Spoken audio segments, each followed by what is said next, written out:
আরে জয়া, আমার কথাটা শোনো। আরে জয়া, তোমার কি হয়েছে বলবা তো? আরে হঠাৎ এমন করে করছো? জয়া, তোমার কি ভাব বেড়ে গেছে? কি বললে? আমি ভাব দেখাচ্ছি? শোনো রাজ, আমি তোমার উপর প্রচন্ড বিরক্ত। তুমি তোমার লাইফে কিচ্ছু করতে চাও না, আর যেই মানুষ তার লাইফে কিছু করতে চায় না তার সাথে আমি থাকতে চাই না। থাকতে চাই না মানে? আচ্ছা, তুমি থাকতে চাও না বললেই হলো। জয়া প্লিজ আমাকে বলো না, কি হয়েছে হঠাৎ করে তোমার? কি হয়েছে বুঝিয়ে বলতে হবে? তাহলে দুই কান খুলে শুনে নাও। আমি একটা ইন্ডিপেন্ডেন্ট মেয়ে, আমি আমার লাইফ নিয়ে, আমার ক্যারিয়ার নিয়ে সিরিয়াস। তোমার মতো একজন জবলেস, ফিউচারলেস, এইমলেস ছেলের সাথে আমি জীবনও থাকতে চাই না। বুঝতে পেরেছো? জয়া, তুমি এসব কি বলছো? তুমি আর আমি একসাথে জবের প্রিপারেশন নিয়েছিলাম।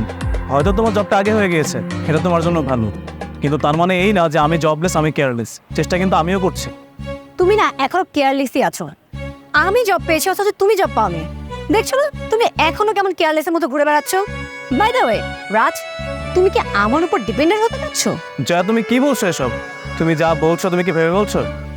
আমি যেটা বলছি ভেবে চিন্তে বুঝে শুনেই বলছি। ঠিকই বলেছো তুমি, ভুলটা আমারই ছিল। সেই ছোটকাল থেকে না তোমার সাথে সাথে ছিলাম, স্কুল থেকে শুরু করে সব জায়গায়। তোমার কোচিংয়ের টাকা ছিল না, আমার কোচিংয়ের টাকা না দিয়ে আমি তোমার কোচিংয়ের টাকা দিয়েছি যেন তোমার কোনো সমস্যা না হয়। তোমার সাথে স্কুলে গিয়েছি, তোমার সাথে কোচিংয়ে গিয়েছি, তোমার পাশে পাশে থেকেছি। কেন জানো? কখনো যেন তোমার কোনো কিছু অভাব ফিল না হয়, আর সেটাই আমার ভুল ছিল। আমি যার জন্য এত কিছু করেছি না, আজকে সে আমাকে বলছে আমি জবলেস, আমি কেয়ারলেস। তাহলে ভুলটা আমার ছিল না বলো? তো আমি কি তোমাকে আমার জন্য এসব করতে বলেছিলাম? বলিনি। আমি কি তোমাকে বলেছিলাম আমার কোচিং এর ফিস দিতে? বলিনি। আমি কি তোমাকে বলেছিলাম আমাকে কলেজে পৌঁছে দিতে? বলিনি। তুমি পৌঁছে দিয়েছো। সো শোনো, আমার জন্য তুমি ইম্পর্টেন্ট ছিলে না, আমার জন্য ইম্পর্টেন্ট ছিল আমার ক্যারিয়ার। আমি সেটাতে ফোকাস করেছি। ঠিকই বলেছো। তোমার জব, তোমার কেরিয়ার, তোমার ফিউচার। নিজের ফিউচারের কথা না ভেবে না তোমার ফিউচার নিয়ে ভেবেছিলাম, তোমার কেরিয়ারের উপর ফোকাস করেছিলাম। আর আজকে তুমি আমাকে এত বড় সারপ্রাইজ করবেন। ঠিকই আছে জয়া, ভুলটা আমার ছিল। আমি ভুল মানুষকে ভালোবাসছি আর ভুল মানুষের পাশে ছিলাম। না হয়তো আজকে আমার এদিন দেখতে হতো না। শোনো, একটা কথা ক্লিয়ারলি বলে দিই, একটা জবলেস আর একটা কেয়ারলেস ছেলের সাথে আমি জীবনও থাকতে পারবো না। সরি। আরে জয়া, রাজ, এটা তোমার কোচিং ফিসের টাকা তাই না? আর তুমি আমাকে দিয়ে দিলে। আমার না একদম ভালো লাগছে না। আরে তুমি সব কি বলছো? আর এইভাবে কেন ভাবছো? শোনো, আমি তোমাকে ভালোবাসি, আর আমি যতটুকু জানি তুমি আমাকে ভালোবাসো। আমাদের দুজনকে না একসাথে থাকতে হবে, আর আমি চাই তোমার জবটা আগে হয়ে যাক। তোমার খুশি তো আমার খুশি, তাই না? আমরা একটা সুন্দর একটা বাসা নেব, একসাথে থাকবো, একটা সুন্দর পরিবার হবে আমাদের, কত সুখে থাকবো আমরা।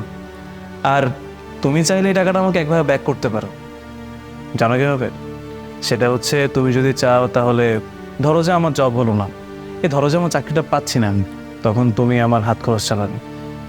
তুমি কিছু কিছু টাকা করে আমাকে দিবে, আর সেই টাকাটা এখান থেকে কাটাকাটি করে নেবে। That's it. আচ্ছা বাবা, ঠিক আছে। তবে একটা কথা জানো রাজ, তুমি যদি আমার লাইফে না থাকতে হয়তো আমি আমার পড়াশোনাটা কমপ্লিটই করতে পারতাম না। তুমি আমার জন্য এত এত স্যাক্রিফাইস করেছো,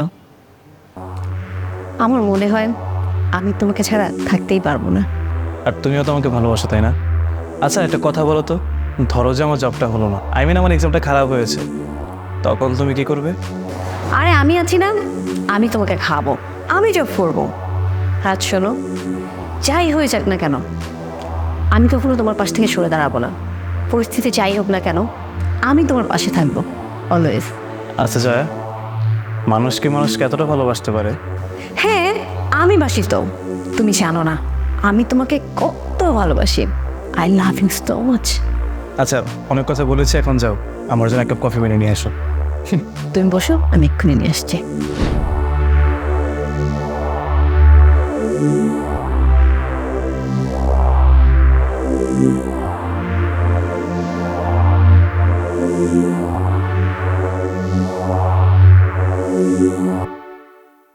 জয়া ম্যাম, আপনাকে নতুন বস ডাকছেন।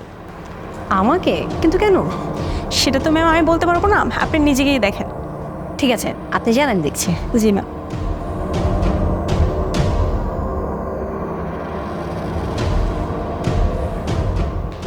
স্যার আমাকে ডেকেছেন? জি, আমি আপনাকে ডেকেছিলাম। আসুন, ভেতরে আসুন। রাজ, তুমি? হ্যাঁ, আমি এখানে। তোমার সামনে এখন যে বসে আছে তার নাম হচ্ছে রাজ, যাকে তুমি আগে থেকে চিনতে। বাকি কাহিনীটা আমি তোমাকে বলছি, একটু রিল্যাক্স হও আগে। আসলে কি, তুমি যখন আমার লাইফে ছিল না, তখন আমার লাইফটা একটু অন্যরকম ছিল। আমি তোমার ফিউচারের কথা ভেবে না 100% এফোর্ট দিয়েছিলাম। তোমাকে আমি অনেক বেশি ভালোবাসতাম, কিন্তু আমার লাইফ থেকে তুমি চলে যাওয়ার পর আমার জন্য ভালো হয়েছে। এখন তুমি চিন্তা করতে পারো যে তোমাকে আমি এত ভালোবাসতাম, তাহলে তুমি আমার লাইফ থেকে চলে গেলে ভালো কীভাবে হলো? ভালোটা আমার এই জন্যই হয়েছে যে আমি একটা পর্যায়ে বুঝতে পারলাম যে আসলে কারোর জন্য কিছু করার আগে নিজের কথা ভাবতে হয়, আর সেটা তুমি আমাকে বুঝিয়ে দিয়ে গেছো। তুমি যখন আমার লাইফ থেকে চলে গিয়েছো না, আমি খুব কষ্টে ছিলাম, অনেক কেঁদেছি আমি, অনেক মানুষের কাছে গিয়ে তোমার গল্প করতাম, কিন্তু আমার গল্প কেউ শুনতে চাইতো না। একটা পর্যায়ে আমার কাছে মনে হলো যে আমার কিছু করা উচিত, তোমাকে একবার দেখেও দেওয়া উচিত যে আমি জবলেস না, আমি কেয়ারলেস না। আমি কখনোই ওরকমটা ছিলাম না, তোমাকে ভালোবাসতাম বলে তোমার ভালোটা আমি ভাবতাম সবসময়। পরে বাসায় গেলাম, আম্মা আব্বার কাছে অনেক ক্ষমা চাইলাম, বললাম যে আমাকে 2টা বছর সময় দিতে। আমার ফ্যামিলি আমাকে পুরো 2টা বছর সাপোর্ট দিয়েছে, আর আমার কষ্টটা আমি দিয়ে গিয়েছি। আর সেই কষ্টের সাফল্য না আজকে আমি এই চেয়ারে বসে আছি, তাও তোমার সামনে বস হয়ে বসে আছি, আর এটা তুমি ডিজার্ভ করো। আসলে রাজ, তুমি সেদিন চলে যাওয়ার পরে আমি রিয়েলাইজ করেছিলাম তোমার সাথে আমার এমনটা করা উচিত হয়নি। রিয়েলাইজ করেছো তুমি? এটা আমার বিশ্বাস করতে হবে। আচ্ছা, আমি চলে যাওয়ার পর তুমি আমার সাথে কয়বার দেখা করতে চেয়েছো? তুমি আমার খোঁজ কয়বার নিয়েছো? একটা ফোন পর্যন্ত তুমি দাওনি আমাকে, আর তুমি বলছো আমি চলে যাওয়ার পর তোমার রিয়েলাইজ হয়েছে। এটা কোনো রিয়েলাইজেশন না, তুমি সবসময় তোমারটাই ভেবেছো, আমারটা তুমি কখনোই ভাবোনি। আর সেই কারণে আজকে আমি তোমার বস আর তুমি হচ্ছে আমার এমপ্লয়ি, কারণ আমি কষ্ট করেছি আর তোমাকে আমি ভালোবেসেছি বলি না আজকে আমি সাকসেস হয়েছি, আর এটা আমি ডিজার্ভ করি। বিকজ আমি তোমাকে ভালোবাসতাম, সেজন্য তোমার জন্য আমি সব কিছু করতাম।